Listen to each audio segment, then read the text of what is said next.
it's just column after column of text.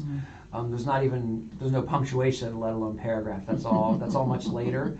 The Hebrew, of course, would be a little different from the Greek, but the Hebrew is going to be done in. We'll watch a special that I have that shows you the way that actual ancient Hebrew texts looked and stuff like that. But column counting was very important as part of how they proof texted. That was their making sure that they were proofreading to make sure copies were done correctly. In the Hebraic system that the Masoretes eventually developed, you've got not just the copying of the text, but then because the characters were arranged in columns, I think they were columns of 5, and several columns per page of 5 characters each. You could count the number of characters on the page very easily, and then what they would do would be they would check one corner character. Of course, you read right to left, so I think it was actually upper left and lower right.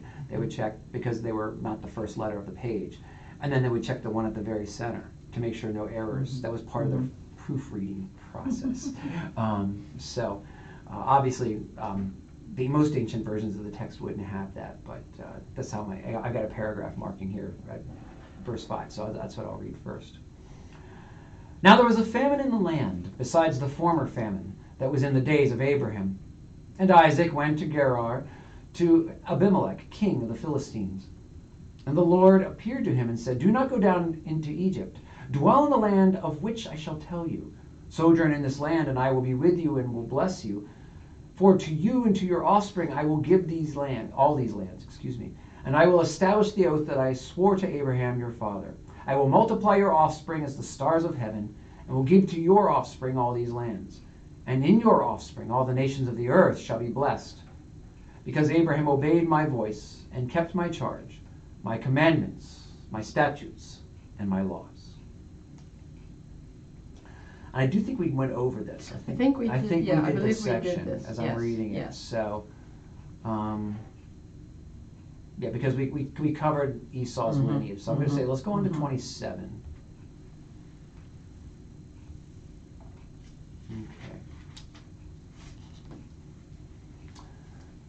Here we go. All right. So beginning of chapter 27.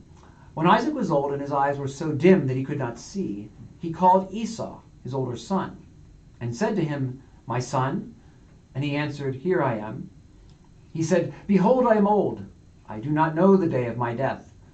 Now then, take your weapons, your quiver and your bow, and go out to the field and hunt game for me, and prepare for me delicious food such as I love, and bring it to me so that I may eat, that my soul may bless you before I die. Now Rebekah was listening when Isaac spoke to his son Esau. So when Esau went to the field to hunt for game and bring it, Rebekah said to her son Jacob, I heard your father speak to your brother Esau. Bring me game and prepare for me delicious food that I may eat it and bless you before the Lord before I die. Now therefore, my son, obey my voice as I command you. Go to the flock and bring me 2 good young goats, so that I may prepare from them delicious food for your father, such as he loves. And you shall bring it to your father to eat, so that he may bless you before he dies. But Jacob said to Rebekah his mother, Behold, my brother Esau is a hairy man, and I am a smooth man. Perhaps my father will feel me, and I shall seem to be mocking him, and bring a curse upon myself, and not a blessing. His mother said to him, Let your curse be on me, my son. Only obey my voice, and go, bring them to me. All right. So, my usual question, what grabs your attention as we begin? In the first paragraph, when he says something about, he calls his older son, and he says, my son, and he says, Here I am. But he's already sold his birthright, kind of, so to speak. Yes. Does he still consider himself the older? Isaac doesn't know. That Esau has done this. And again, it was almost like a throwaway thing, right? I mean, it's like I'm just so hungry. Well, it's like he didn't consider the consequences of his action. And this lifts up something for us that is maybe a little foreign for us as modern people, is the power of our spiritual actions. We tend to think, largely because of the Enlightenment, I think, but from some earlier stuff too, and maybe under the influence of Greek philosophy, we tend to think of spiritual and physical as very separate. Spiritual's up there, physical down here. One pastor I know from Tennessee has a wonderful, he calls it a two-story universe. We tend to think like there's a two-story, like we live in a two-story house. But that's not the way Jews viewed it at all. The spiritual and the physical are 100% enmeshed with one another. They're overlapping. There's no way to not be spiritual in your physicality, and there's no way that you can be spiritual without being physical. The physical affects the spiritual and vice versa. And the way I describe it is they're distinguishable but not separable. You can't have spirit and physical separate. In the creation stories with which we started this, as chapter 2 of Genesis, you have the body made first and then the spirit given to it, right? So they're distinguishable. God breathes his spirit into the Adam, who he has created out of the dust, but they're not ever to be separate, because what it says is he breathed his spirit in him and he became a living being. So to be a living being is to be spiritual. So everything we do physically has spiritual impact. And so this, of course, should make us pause, especially as Protestant Christians, and ask the question, so what do we mean when we say saved by faith? Because spiritual can't be separate from physical and be truly Jewish. Okay? And Paul was very Jewish. He was not Greek at all. He was trained. He had knowledge of the Greek world and the Greek worldview. His father was a professor in a Roman university. That's how he gets his citizenship. So he's probably something akin to what we would think of as a philosophy professor today is what he would have been. So Paul would have been thoroughly versed in that, but what does Paul decide to do? Being completely familiar with the entire Greek/Roman way of looking at the world, he decides to become a Pharisee. He's still Saul in heart. He's 100% in for the Jewish way of looking at things, and he can translate to the Greek way of thinking. And that's what you see in a lot of his letters. He's trying to explain to these Gentiles the way you need to look at this. But we need to make sure we don't think of, we can do something spiritual separate from something physical. So even as Protestant Christians, Lutherans were sort of the first of the Protestant Christians, right? We become the first ones to break from the papacy. That centerpiece of saved by grace through faith, Well, if you look at Ephesians 2, 8 through 10, so often in our modern world, we will tend to go the direction of thinking, because we think in that separatist mindset, we will go, faith is apart from works. And we're not saved apart from our works. We're saved by faith alone. It's the faith that saves us, but the faith lives in our works. Our works are the evidence that our faith is living. And if we're not doing the works of Christ, we need to ask ourselves whether we really have faith. Or whether we need to, here I'm going to say something. What do we need to do to reinvigorate our faith? Well, the most important thing is involvement in the life of the church, right? Christ has provided all we need in the life of the church to sustain our faith. The giving of the sacraments, right? And the preaching of the word, the reading of the word. All of that is more than enough. And it's sort of body and mind, right? Because when we think spiritual, we tend to think mind. Like people who think of in that, like a ghost, let's say, they don't think of it as having no thoughts. They think of it as having no body, right? So we associate our thoughts with our spirit kind of thing, with our soul. The two are really important, but even if you look at Ephesians 2, 8, and 9, I'm just going to pull it up quickly. Paul, this Pauline passage is tied, it's emphasizing we are saved by grace through faith, right? Not by works that none may boast, but it goes on at verse 10. So I'm just going to read there. For by grace you've been saved through faith. This is Ephesians 2:8. For by grace you've been saved through faith, and this is not your own doing. It is the gift of God, not a result of works, so that no one may boast. For we are his workmanship, created in Christ Jesus for good works, which God prepared beforehand that we should walk in them. So we're not saved as a result of our works, because then the credit goes to us, right? That's that none may boast. Right.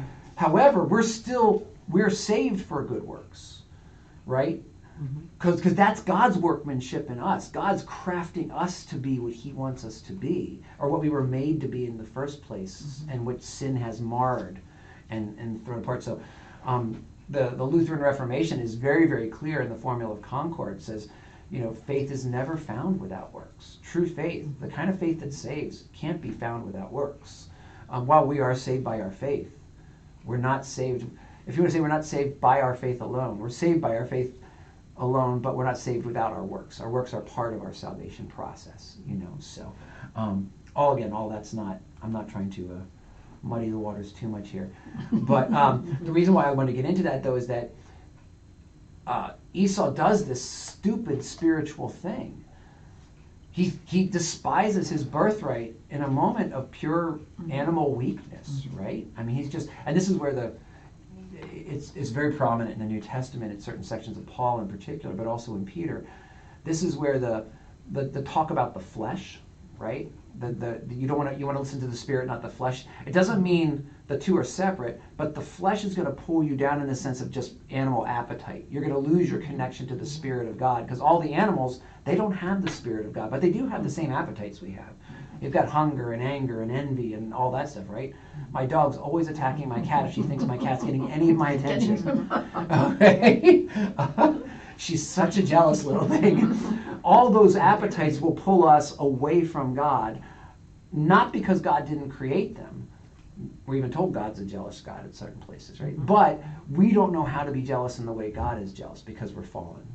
Our spirit is partially separated. Sin has blurred. I love the language.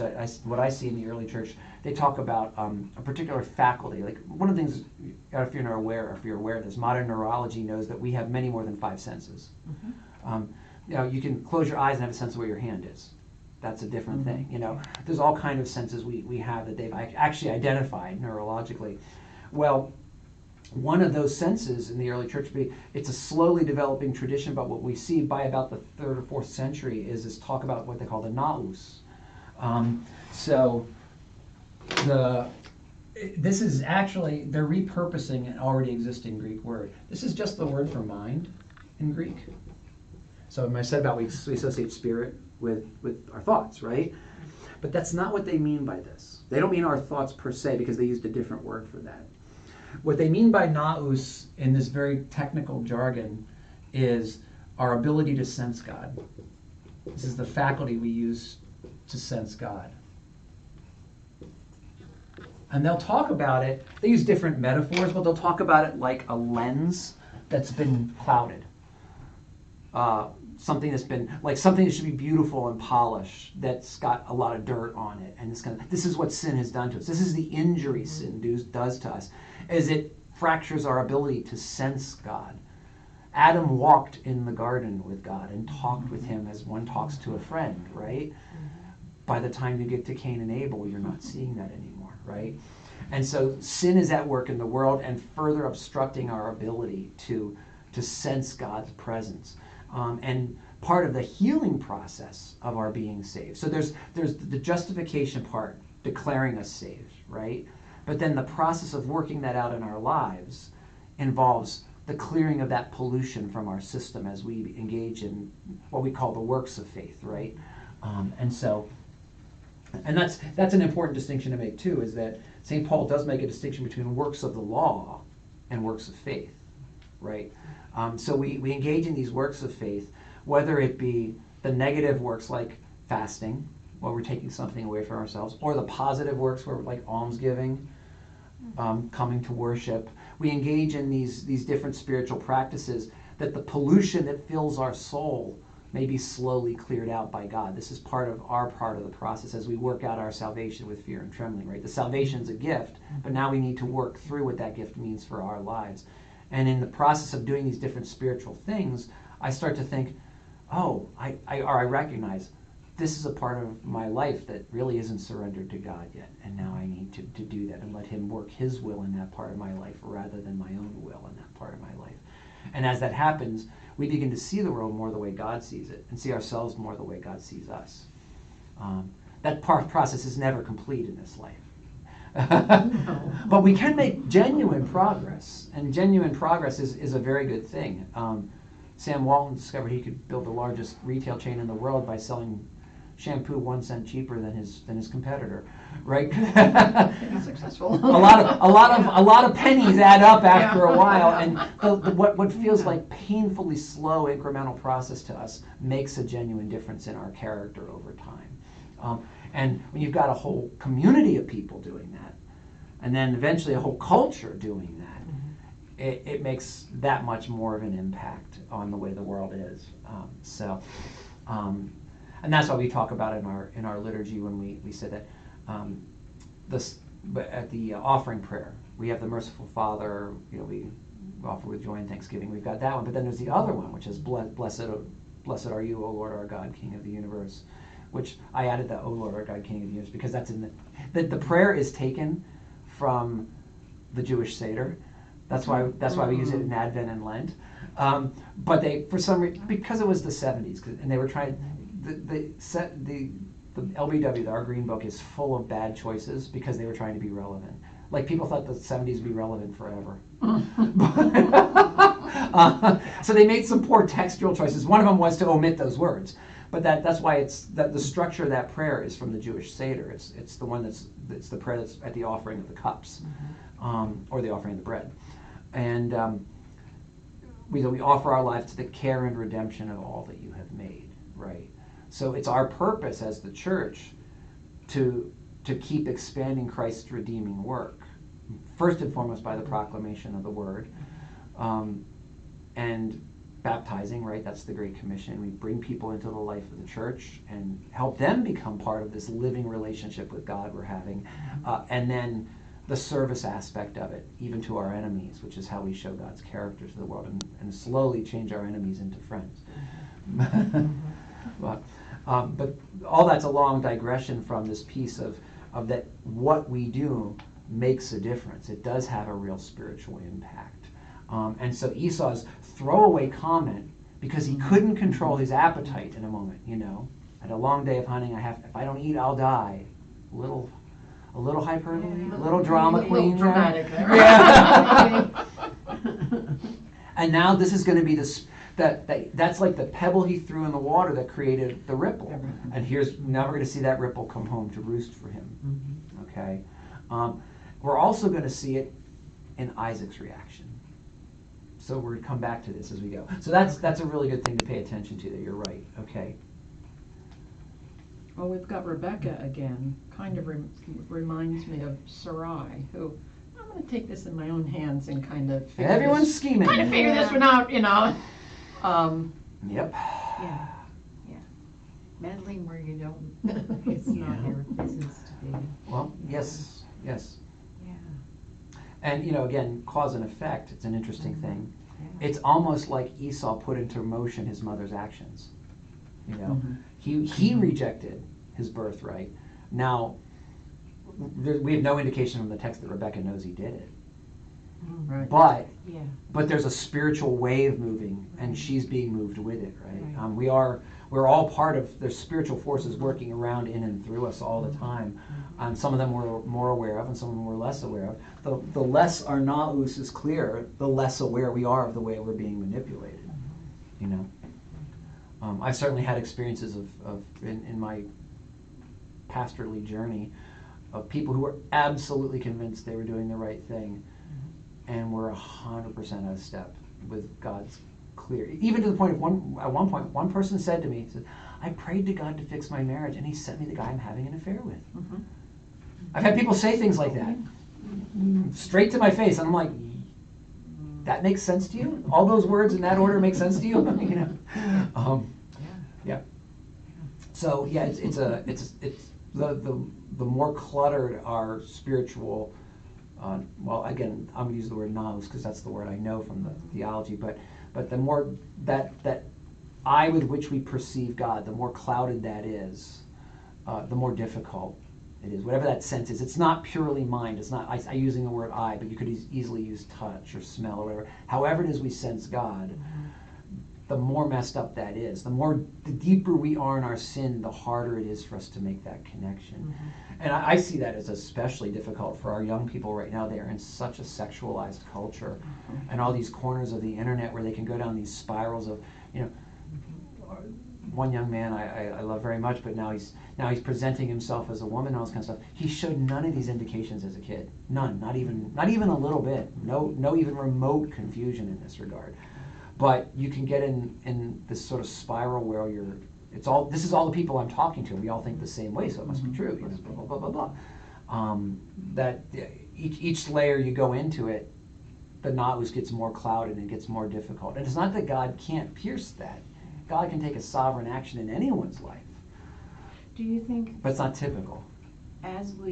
like you're saying about working through, and as we get the junk out, as we allow him to show us, okay, this needs, that our ability to sense him and to know his voice becomes clearer. Yes, I do. To us. I do think that. And we have great attestation about that. It's never perfect, right? We're never perfected in this world. We can always be wrong. Yeah. In fact, one of the great indications that someone has made great progress spiritually is they're willing to be corrected. The more progress a person has made, the more willing they are to consider that they've made a misstep. That's not sort of, I'm not talking about them constantly in the middle of self-doubt, but they hear the incoming message that they recognize that if the Spirit is active in my brother or sister in Christ and active in me, it may be God speak to me through them, so I need that correction at this time, right? And so I think there is a real sense of spiritual maturity that you don't ever want to get into grading people's spiritual maturity. That's a dangerous place to be, but it's a real thing. And oddly enough, again, the paradox is that it shows itself in greater humility. But that seems to also be true of a lot of areas of life. Like my experience, even as a musician, really good musicians were often quite arrogant. The best musicians typically were not. The people at the absolute top of the game were listening. Could I learn from you? And that was always their approach. Kind of thing. So, yeah. All right. What else do we have here? Back to our text.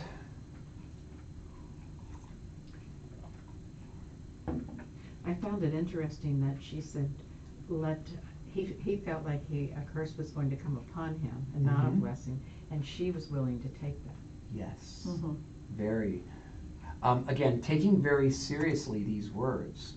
So what she's saying is, if my husband lashes out at you spiritually, the punishment will fall to me. She's already setting it up. I mean, they're aware that these are realities they're playing with here, not just words that can be undone later quite easily. There would be another ripple effect of what they're planning on doing. Yes, exactly. Exactly right. Yep.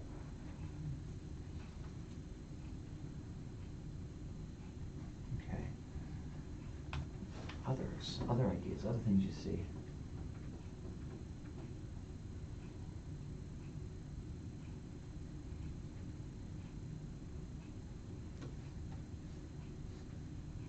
And I guess he wanted to get his son blessed because he was concerned about the end of life. Very much so. This blessing he's passing on is essentially your last will and testament. Okay, we're living in a world without paperwork. Another thing we're not familiar with is Americans, modern people. This blessing is the inheritance. It's what he has to pass on. He may give his son lots of physical things, but especially in a world with as much scarcity as they lived in. And I just heard the statistic the other day. Most human beings throughout most of history have lived on the modern equivalent of $527. Think about a family of 10 being raised on $500 in modern times. This is most people throughout most of history. And there's so much scarcity in this world. Giving things is great, but it could easily be squandered. And something like we started in chapter 26 starts by remembering a famine, but not the same famine as Abraham had, right? So famine can take and wipe all those flocks your dad gave you out in 3 months, and you're suddenly impoverished. You know, what you have to give is the ongoing smiling of God upon your fortunes, right? I mean, that's quite literal. That's why the blessing that I give at the end of service from the book of Numbers, right?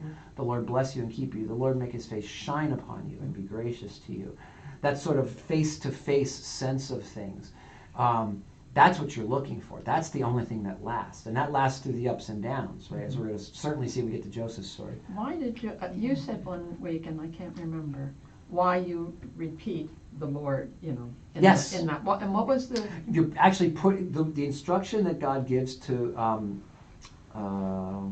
Moses' brother, Aaron. The instruction God gives to Aaron is, place my name upon the people. Okay. Yes. So he literally, by saying those words, again, the physical action of blessing the people, and it's not just verbal, right? There's an action involved as well. Is literally putting the name upon the same way that you would put on armor, right? The same way St. Paul is, again, in Ephesians, going to riff on putting on spiritual armor, right? And he's going to use these analogies he has from his own experience of sitting in a Roman prison. But what you're literally doing, the best armor you can have going into battle is the blessing of God. It's better than anything else you can provide, right? And so the blessing comes at the end of the feast. And he's sending them back to their daily lives with God's name upon them. And that name has power. Even to the point now where, you know, in the middle of exorcisms and stuff, using the name of God is one of the tests you give to see if somebody's under demonic influence. Because they can't speak God's name. If they're deep enough in, they can't speak God's name. No, they can't say Jesus. They can't say Jesus. They can't say Yahweh or the Lord. Right. Yeah. That holiness, and again, that's something else we've kind of lost our sense of in the modern world. My family's reading Till We Have Faces right now. Actually, the whole homeschool co-op is. They're canceled for today because of the incoming weather, but they're reading Till We Have Faces by C.S. Lewis, which is my favorite book by him. But it is definitely the hardest one to read as well because it's not such an easy, explicitly Christian thing as like the Chronicles of Narnia is. He's retelling the myth of Psyche and Eros, the Greek myth, but writing it as a Christian, retelling the story as a Christian, and he does it from the perspective of the unfavored daughter. And so he's writing. First of all, he's writing as a woman, and he's writing. It's all first person. It's all narrated as a diary by this character and what she's gone through in the interactions with the God of the mountain, who we would know as the true God. But whenever they encounter the priest of Umgit, that's the name of one of the pagan gods they worship, there is this sense that lingers around the priest of holiness that almost is stifling in court. You know, like he comes in and he's bringing a completely different atmosphere in him than they're used to with the cut and thrust of court politics. You know, and we miss that sense of things in the modern world, that the Lord's name is truly holy. There's something about it. There was a reason why you were stoned for speaking it aloud. You know, there's a reason why you, out of pure respect, didn't say it. You didn't want to call in a power like that, or more to the point, of course, in the sense of the commandments, using God's name profanely. You didn't want to use it as a commonplace thing. It's a special thing. I think I read in Ezekiel, didn't they only mention his name once a year when they went into the Holy of Holies? I would have to check that. I think so. I certainly know that in daily practice, in like both temple practice and in synagogue practice by the time of Jesus, because remember the synagogues come about as a result of the Babylonian captivity. That's a later advent. Okay. What you have is this sense of whenever they come across Yahweh, they say the name Adonai out loud, right? Right. Sorry, that's the Greek. Yeah, no, that's right. Adonai, yeah. So they're saying the Lord, right? Yes. Which is what makes it significant that Christians start applying that title to Jesus. Okay. you would refer to somebody as Lord in that culture, my Lord and Master, whatever. You could do that respectfully, but the Lord is huge. I mean, they're literally saying this is Yahweh, and that's a big deal. Interesting. One of the more interesting pieces of modern scholarship is that we've discovered that there's a whole group of Jews who were fully expecting Yahweh to take on human flesh before the end of time. Now, it used to be like when I first became a Christian, the thoughts were that, that was such a radical move on the part of the Christians. Well, some of them it would have been radical for some of those Jewish believers who became Christians, but it also would have been completely in line with what some other Jews were thinking, like, oh yeah, we knew this was going to happen. Good, okay, so yeah, that's fascinating. So, all right, yeah. So Rebecca gets right in the middle of this, just as Sarai did. Figures she'll help out the right thing, make the right thing happen. But of course, we're already told earlier in the story, right, that Esau is Isaac's favorite, Yes. right, and that Jacob is Rebecca's favorite. So we know that this is going to cause problems. This is I always say, reading the book of Genesis is a great exhortation to good parenting. And a great instruction on bad parenting. All the way through, right up to, it's no wonder Joseph's brothers throw him down a well and sell him into slavery, right? It's never good to pick one kid and like them better than your other kids. It's never a good thing. Yeah. All right.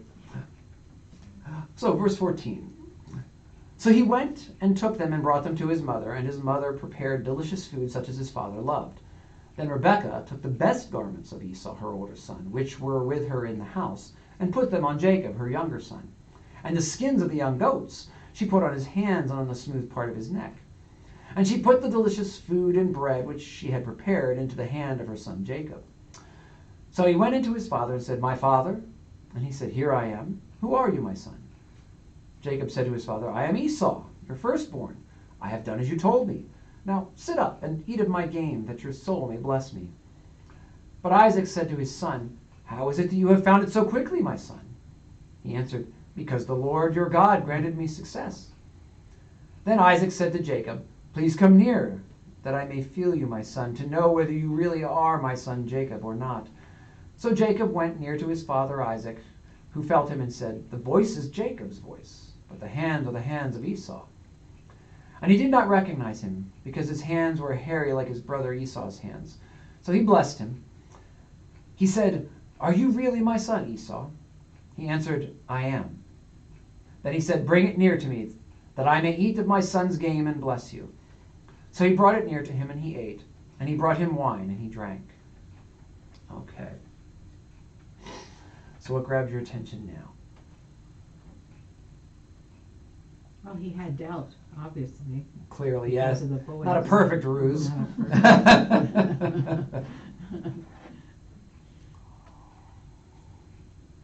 I think it's remarkable that Jacob didn't even have the brains to, try to disguise his voice. I got really hoarse out on the trail, Dad. Yeah. Yeah. I think he wanted to assure his father, because the Lord your God brought it to me. Yeah. So he wanted him to think, That too. Yep. you know, And why I does found favor there. why does he say the Lord your God rather than the Lord our God? Or I is that don't- just a matter of It's probably just a title kind of thing. It's not that obviously he would be his God either, but you definitely see, we're not going to see until Bethel, Jacob come to a living faith, right?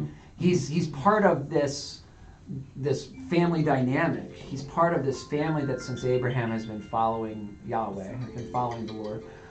But of course, he doesn't have a name yet, right? That's going to be part of what happens in Exodus when we're going to be given God's name. But it's his God, your God. You've been through all these things with him. I haven't yet, right? And again, we've talked a little bit about this. There's disagreement among scholars about whether Abraham was a monotheist in the modern sense. He only believed there was one God, and that all the other gods were something else, or whether he was a henotheist. A henotheist is someone who believes in many gods, but only worships one. So he's given, my God is Mars, he's my God. Yeah, Jupiter exists There's too, others. but he's not. This is the one I serve, kind of thing, right? My kids play Dungeons and Dragons, and I still play actually. We're playing home game now, but that's a big part of it. Is like if they play cleric characters, you have to know who your patron deity is and all this kind of stuff. For Christians, it wasn't uncommon, of course, by the Middle Ages to have a patron saint. Actually, it's not even uncommon by the time of the New Testament, because that's where, if Mormons baptize people on behalf of the dead. That's why they have to do research into their lineage. You can only be baptized in the name of or on behalf of somebody who's related to you. Well, that's based on Joseph Smith's strange interpretation of that passage in 1 Corinthians, which talks about being baptized on behalf of the dead. Well, it's in part because that's a bad translation of the phrase. What they were doing was, at their baptism, taking the name of another Christian, particularly usually a Christian who had suffered or been a great hero of the faith. This is already by the time of Paul writing to the church in Corinth. So taking what we would call a saint's name, looking up to, so in my case, it might be my grandfather, right? I've talked about how my grandfather is my great hero in the faith. If I was already baptized, obviously, but as an adult, the equivalent would be confirmation. I never was confirmed. I wanted to be. My senior pastor said, "You'll get that at your ordination." Okay, so I would have taken an ordination name. My ordination name might have been Walter, because my grandfather is my hero, or Pete was his. Maybe I go with Peter because it's more biblical, but it was also his. For some reason, his nickname was Pete, even though his name was Walter. But I could also pick someone else from church history, like Basil, who actually tomorrow is Basil the Great's feast day, and he's my personal hero from the early church because he was a ruthless bulldog with doctrine, but he was so calm and peaceful in his personal presence that even the people who fought with him liked him. Now that's the kind of Christian you have to be, So, but I don't know if that's part of the tradition in like Roman Catholic or Orthodox circles. I just don't know. But that would be the kind of thing. But taking someone else's name, maybe, and adding it to your own, right? We know Peter was still referred to as Cephas or Cephas, depending how you pronounce it, right? So he gets the name Peter from Jesus, but his given Jewish name is Cephas, and he used both, right? Because we see later that St. Paul refers to him as Cephas. So it's not that he only used one name. Both names are in play for him. So, in any event, so this is the kind of thing that might happen here. So again, choosing an identity at that point it's also a marker, right? It's also a marker of crossing over and saying, now I belong in this camp versus that camp, right? So again, it's unclear. So that would be why he might say it's your God, because he hasn't chosen him himself yet. He hasn't, or doesn't especially feel an affinity for him. We just don't know. We don't know what's behind that text there.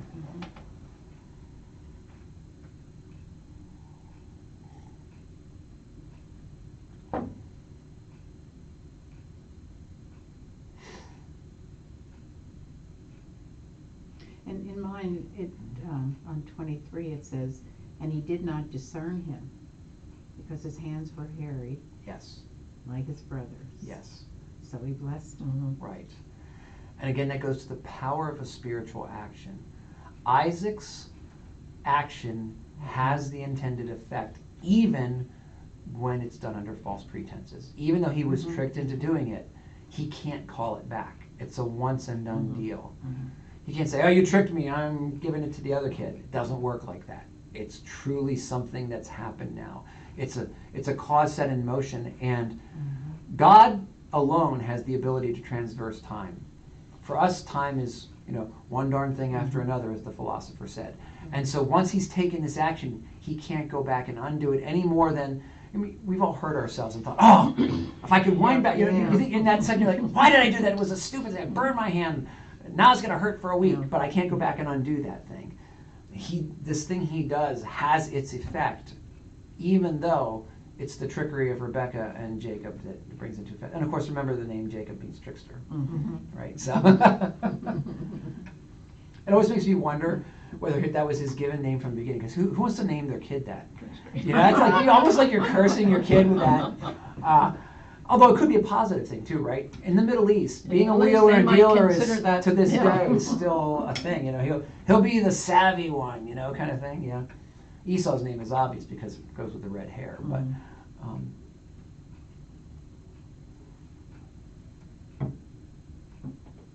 Okay. Anything else grab you about this?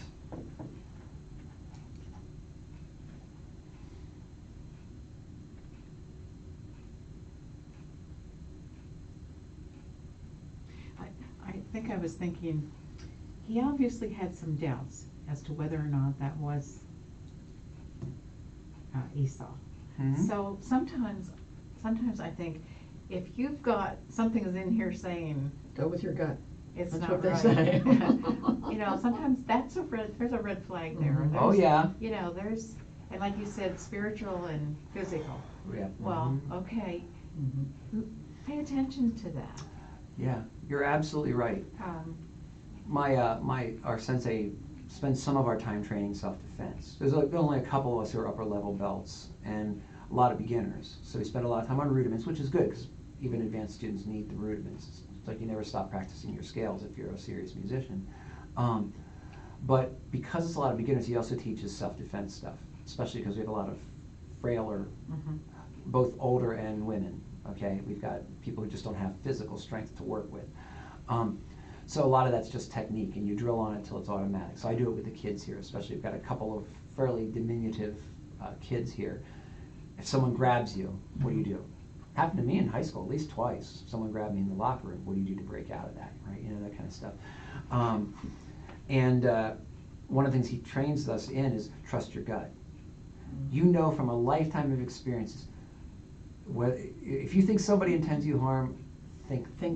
Yeah. Better to apologize, I'm sorry I misunderstood you, than to be caught unawares. And you can just catch the feelings that someone's trying to show. You know, you can see even from attitudes. I know down at the Franklin Institute, they've got these things where, you know, you've seen the stick figures where it's like, they put like, on a real person walking, they put like these points, and the computer follows them, right? Well, they have it, somebody walking, there's a button you can push, you can watch this sort of stick figure walking. One of them is walking in a nonchalant way, and one of them is walking in an intimidating way. Just by pressing the button, you can just, and it only changes slightly, but you can immediately tell the difference. Like, trust your instincts in this regard, you know? But I think you're right, and that this is one of those cases where he sort of worked through his, something doesn't seem right here. But it's almost in a way, and when you lift it up like that, it makes me think it's almost parallel to Esau himself.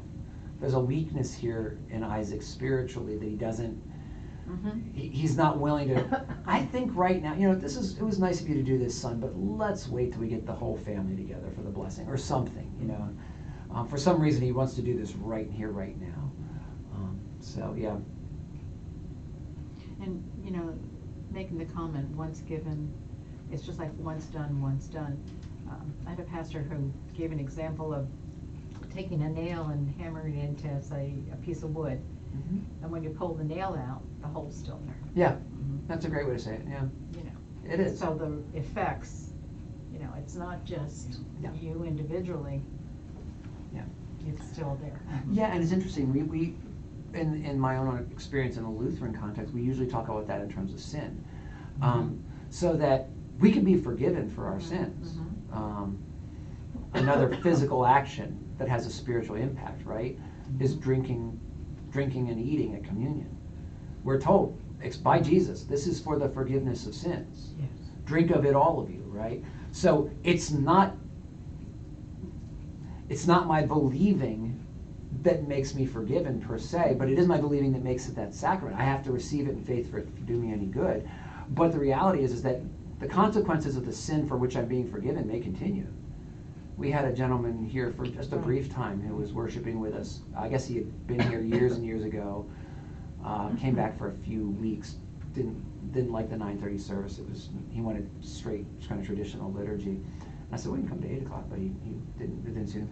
But as I got to know him, because he was going into prison, you know, he could be forgiven for what he did, but he's going to still do the prison sentence one way or another. So the effects of our sin continue. This is like Luther wrote a very famous, I think it's a sermon, it's more like an essay, called "Can the Hangman Be Saved?" Saying, he's just executing the king's justice. He doesn't know the guilt or innocence of the person he's executing. So he could be murdering. He could be doing that thing. Can the person on the chopping block be saved? And can the hangman be saved? They can both be saved. That doesn't mean there won't be consequences for their sin. The hangman may drink too much and not sleep well at night because he thinks of all the people he's killed. And the person who gets hung, but we can be forgiven for that. The eternal consequences are blotted out, but not the earthly consequences. And Lutherans have tended to talk about that as the two, we use what's called two kingdoms theology. The left hand of God is the kingdom of consequences. It's the world we know. Every action has an equal and opposite reaction. For this or that action, there's a consequence. That continues. The right hand of God is the hand of grace. And interestingly enough, I think about that with that analysis, from my perspective, is that it only really requires faith to believe in the right hand of God. The left hand of God we see everywhere. We see consequences. We see one bad choice begets a bad consequence and another bad choice, right? We see that all the time. Or conversely, we see a good choice produces a good consequence. We see that. It only takes faith to believe in the right hand of God. That God can still have mercy. That the cross isn't the end, but the empty tomb is. It doesn't matter. All of that stuff requires what we would call that leap of faith. Believing in the left hand of God, I can believe in without even believing in God, right? Richard Dawkins believes in the world of consequences. So I think that's something that, for me at least, is instructive.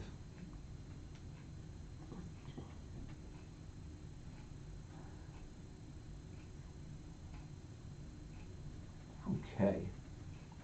Should we go on to verse 26? Then his father Isaac said to him, "Come near and kiss me, my son." So he came near and kissed him, and Isaac smelled the smell of his garments, and blessed him, and said, "See, the smell of my son is as the smell of a field that the Lord has blessed. May God give you of the dew of heaven, and of the fatness of the earth, and plenty of grain and wine. Let people serve you, and nations bow down to you. Be Lord over your brothers, and may your mother's sons bow down to you. Cursed be everyone who curses you, and blessed be everyone who blesses you." All right. So let's spend a little time on this before we move on. What grabs your attention here?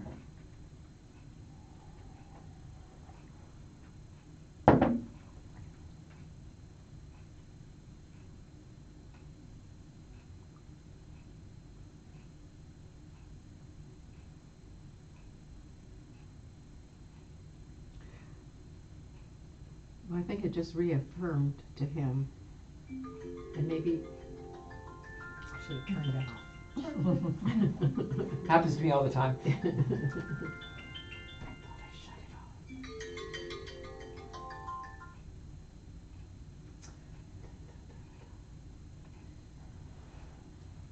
But he's trying to reaffirm Mm-hmm. that indeed it is.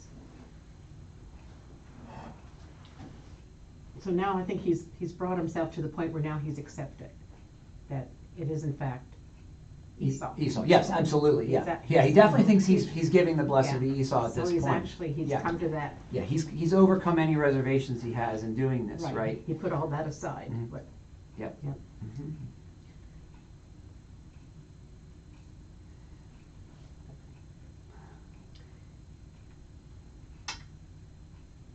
And these are everything he lists in this blessing are the things that give two things: money and status, right? You have the dew of heaven, okay, meaning plenty of water, which in an area that we know is prone to famine, is and aridness, right? Famine is usually brought on by drought. You have fatness of the earth, plenty of grain and wine. That's riches. Then you have, let people serve you, nations bow down to you, be Lord over your brothers, may your mother's sons bow down to you. Of course, that's really aimed at Isaac, right? May your mother's sons, because he thinks he's talking to Esau. He's basically saying, let Isaac serve you. That's the blessing that he intends to give. Yes. So that's status, right? That's status. And then at least the last third of verse 29 really strikes me as reminiscent of the blessing that God gives to Cain after Abel's murder. Cursed be anyone who curses you, right? But then you have blessed be everyone who blesses you as well, right? So in a weird kind of way, he just blessed himself by blessing Isaac, because he's saying, bless everyone who blesses you.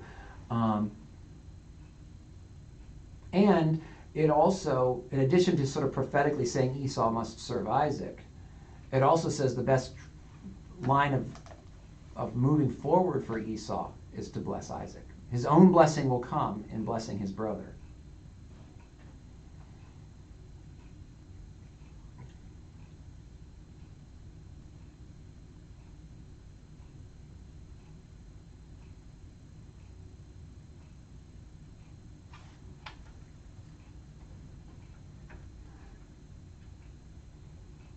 All right, should we finish up here? Okay, verse 30. As soon as Isaac had finished blessing Jacob, when Jacob had scarcely gone out from the presence of Isaac his father, Esau his brother came in from his hunting. He also prepared delicious food and brought it to his father. And he said to his father, let my father arise and eat of his son's game, that you may bless me. His father Isaac said to him, who are you? He answered, I am your son, your firstborn, Esau. Then Isaac trembled very violently and said, who was it then that hunted game and brought it to me? And I ate it all before you came, and I have blessed him. Yes, and he shall be blessed. As soon as Esau heard the words of his father, he cried out with an exceedingly great and bitter cry and said to his father, bless me, even me also, O my father. But he said, your brother came deceitfully, and he has taken away your blessing. Esau said, is he not rightly named Jacob? For he has cheated me these 2 times. He took away my birthright, and behold, now he has taken away my blessing. Then he said, have you not reserved a blessing for me? Isaac answered and said to Esau, behold, I have made him lord over you, and all his brothers I have given to him for servants. And with grain and wine I have sustained him. What then can I do for you, my son? Esau said to his father, have you but one blessing, my father? Bless me even also, O my father. And Esau lifted up his voice and wept. Now before we go on to how Isaac answers Esau, what do we gain from this back and forth here? Anything that grabs your attention? What a remorse. Of course. Oh yeah, absolutely. Yeah. Isaac is remorseful, and I would anticipate, at least from the way he's framing things, furious that he's been tricked, right? Betrayal. Maybe even furious at himself for overcoming that reservation we talked about, right? Yeah. The betrayal. Yep. Well, when he says he has supplanted me 2 times, technically, Esau kind of gave it away. So it's a little difficult to blame your brother for that one. Precisely, and Esau takes no responsibility No for what he's responsibility done. at all. Yeah, exactly. Which, in a strange way, though, he's the one you would think of as the great clan leader. He's Correct. the hunter. He's the fighter. He's the big outdoorsman. It shows his unfitness to lead. Yeah, absolutely. Yeah, he takes no responsibility for his own actions here. Yep. He cheated me. No, actually, he didn't. He just offered you a deal and you took it. You took it. That's not cheating. Yeah. And I wonder if this is the first time Isaac has heard about that, taking away the birthright. Because really, this is the birthright. Correct. This is the birthright. Because this goes to Esau, not because he's the favored son, but because he's the eldest He's son. the older, yeah. Right. Right? Mm-hmm. Yeah.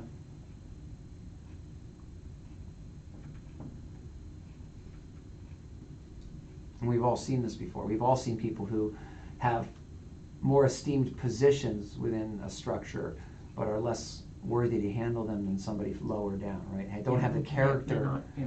to match the role that they've been given. Yeah.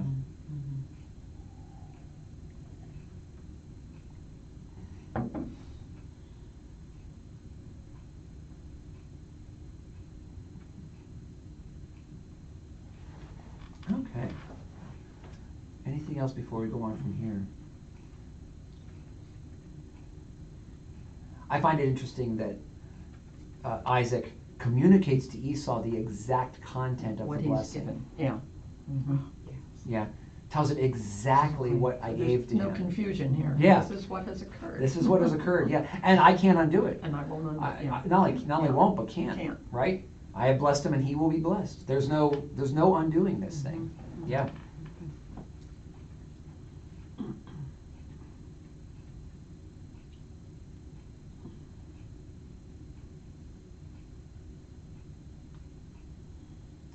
All right, well, let's go and see the final response In here. the first case, Go ahead. Esau kind of doesn't seem to realize what he's given away when he wants the stew and, yeah, okay. Yeah, well, whatever. Just, yeah. But at this one, he wept.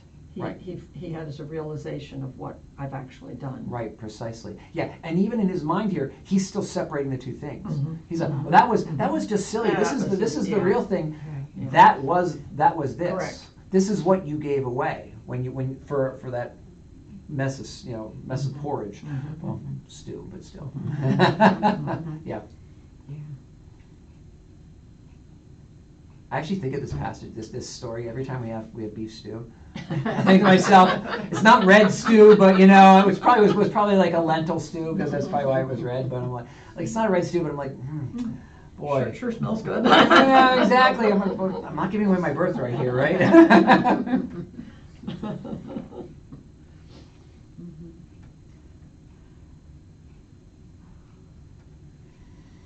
All right, so we're just verses 39 and 40 here. Then Isaac his father answered and said to him, Behold, away from the fatness of the earth shall your dwelling be, and away from the dew of heaven on high. By your sword you shall live, and you shall serve your brother. But when you grow restless, you shall break his yoke from your neck. Okay, so all he can give him is, he is going to serve his brother, but it won't be as a slave. Okay, and we will find down the road that the Edomites and the Israelites don't fight. They never have open battle against each other. Okay, they are essentially allies. But this, behold, away from the fatness of the earth shall your dwelling be, and away from the dew of heaven on high. Again, these are this is the agrarian equivalent. This is the agrarian riches. This is what it's gonna be harder for you. You're gonna have to scrabble for water. You're gonna have to. Food's gonna be harder to come by. You're a great gamer. It's a good thing, because you're a game hunter, I should say, because you're gonna need that, right? Now this shows my lack of knowledge of Genesis.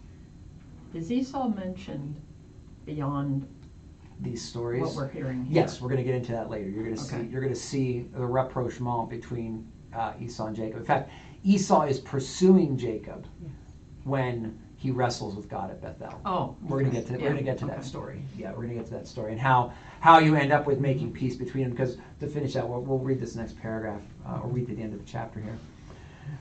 Now Esau hated Jacob because of the blessing with which his father blessed him. And Esau said to himself, The days of mourning for my father are approaching. Then I will kill my brother Jacob. But the words of Esau, her older son, were told to Rebekah. So she sent and called Jacob her younger son and said to him, Behold, your brother Esau comforts himself about you by planning to kill you. Now therefore, my son, obey my voice. Arise, flee to Laban, my brother in Haran, and stay with him a while until your brother's fury turns away, until your brother's anger turns away from you, and he forgets what you have done to him. Then I will send and bring you from there. Why should I be bereft of you both in one day? Then Rebekah said to Isaac, I loathe my life because of the Hittite women. If Jacob marries one of the Hittite women like these, one of the women of the land. What good will my life be to me? So Rebecca continues to plot and sets up here. So not just a plan to get her favored son out of harm's way, but a plan to what? Well, she doesn't want him to marry outside of the. Well, she's soft-selling it to Jacob. Yeah. She's like, Yeah. why am I sending Jacob Yeah, away? why? Oh, just Oh. because I don't want him to marry a Hittite, Yeah. you know? Yeah. It's not because his brother's going to kill him or anything, Yeah. you know? Which. Uh-huh. Okay. Yep. These women are a little devious. Uh-huh. They really are. I always laugh when we, of course, in our modern world, with the advent of feminism, we think of just we think of power as something exerted on the surface. So you need to have an equal number of men and women doing everything. But it's not like women didn't have power. They had lots of power. I know I've mentioned it before, but I love, it's one of my favorite scenes in the My Big Fat Greek Wedding, when the girl wants to go to college and she says it to her mother, and her mother says, she's, you know, Dad will never let me go to college. You know he doesn't believe in educating women. And she says, honey, the man is the head of the house, but the woman is the neck. However. And the neck can turn the head any way she wants. It's so funny, but it's so true. So true. It's so true, and this is exactly what's going on here. Yeah, she gets everything she wants in this. He doesn't get cursed. She gets to get him off. She's getting him out to her people, right? Now, notice how she's sending him? Not to Abraham's people, to her people. Which, and she is. They're related, so I shouldn't even say it that way. But still, she frames it as my brother Laban, right? She's going to send him off. Someone who I know will look out for the best interests of my favorite, right? Yeah. So Rebecca is actually a little better at this than Sarah. She might have outdone her. Yeah. Exactly. Yeah.